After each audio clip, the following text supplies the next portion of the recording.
अमित शाह के बयान को आधा काट के दिखाने की जरूरत नहीं। अमित शाह का बयान पूरा अगर आप देखेंगे तो पूरे बयान में उसने एक ही चीज बोली है कि बाबा साहब के लिए हमने ये स्मारक बनाया, वो स्मारक बनाया। यानी तुम दिखाना चाहते हो कि बाबा साहब तुम्हारे स्मारक के यहाँ पर लिमिटेड है। अरे तुम्हारी औकात नहीं बीजेपी की कि बाबा साहब का स्मारक में बाबा साहब को सीमित किया जाए। वो आसमान है, वो समुंदर है, वो बाबा साहब के सामने जब फेल है तो तुम्हारे यहाँ पे जो स्मारक और ये बता के जो गिनती दिखा रहे हो, आपने क्या उपकार किया क्या हमारे पे?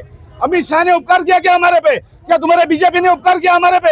अरे तुम्हारी औकात नहीं है बीजेपी की, तुम्हारी औकात नहीं कांग्रेस की, जो बाबा साहब के पुतलों में बाबा साहब को सीमित करना चाहते हो, जो बाबा साहब को स्मारक में सीमित करना चाहते हो। ये अमित शाह उसकी लायकी नहीं है जो बाबा साहब के बारे में बोले, लेकिन बावजूद उसके अमित शाह ने ये बोला और भरी संसद में उसने बताया कि इस तरह से हमने बाबा साहब के ऊपर किया है। आपने उपकार किया है क्या बाबा साहब के? अरे बाबा साहब ने आपके ऊपर उपकार किया है। बाबा साहब की मेहरबानी है जो आप वहां पर पार्लियामेंट में बैठे, नहीं तो आप तरीबार हो। कोर्ट में नहीं, जेल में आपके बैठने की जगह है। तरीबार इंसान आज गृह मंत्री होकर बैठा है और वो बाबा साहब के बारे में बोलता है उसकी लायकी नहीं, उसकी औकात नहीं है।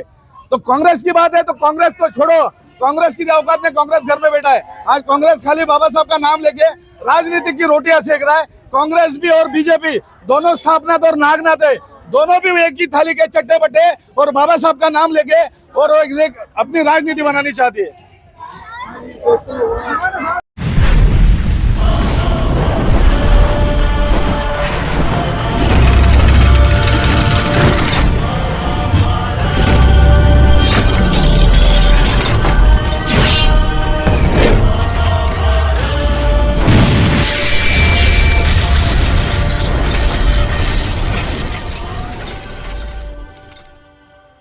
अगर आप ये वीडियो YouTube पर देख रहे हैं तो हमारे चैनल को सब्सक्राइब करें और बेल आइकन को दबाना ना भूलें। अगर आप Facebook पर ये वीडियो देख रहे हैं तो हमारे पेज को लाइक करें।